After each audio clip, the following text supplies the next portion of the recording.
Hey, so in this video we're going to do what my dad and my granddad would call antique restoration for dummies.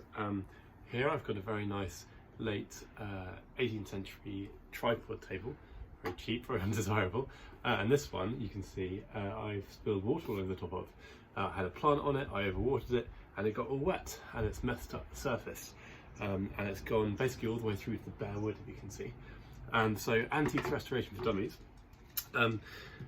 Most antique furniture is finished with beeswax, which is this type of beeswax. This is Hannigan's beeswax, and what's happened essentially is that all of that has sort of washed off, and you could just apply some beeswax directly back onto the table, but what that would mean is it would just sit on the surface and you wouldn't get a lovely patina, a lovely finish. It would just sort of sit on the surface.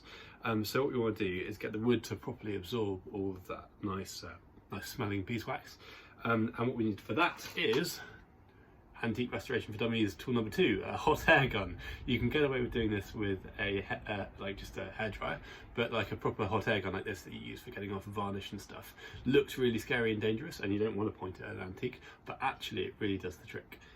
So what we're going to do first is we're going to preheat the surface a little bit. I'll do half of it first to show you how it works.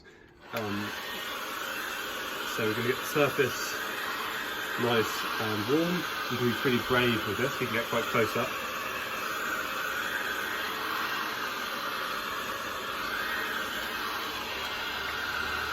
Okay, and then we're going to try a bit of our beeswax, which you can spread on pretty liberally. And just smooth it all over the surface with your finger, with a nice cloth. And already you can see the colours starting to come back a bit. But I'm going to do this half of it nicely, so you can see this half isn't done and the other half is.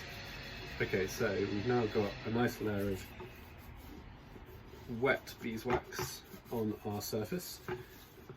You can already see the colours picking up a little bit, but the real magic comes when you then do phase 2, which is getting a hot air gun again and reheating the surface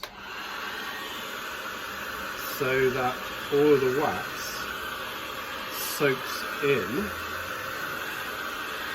to the surface. So you're making the wax really liquid,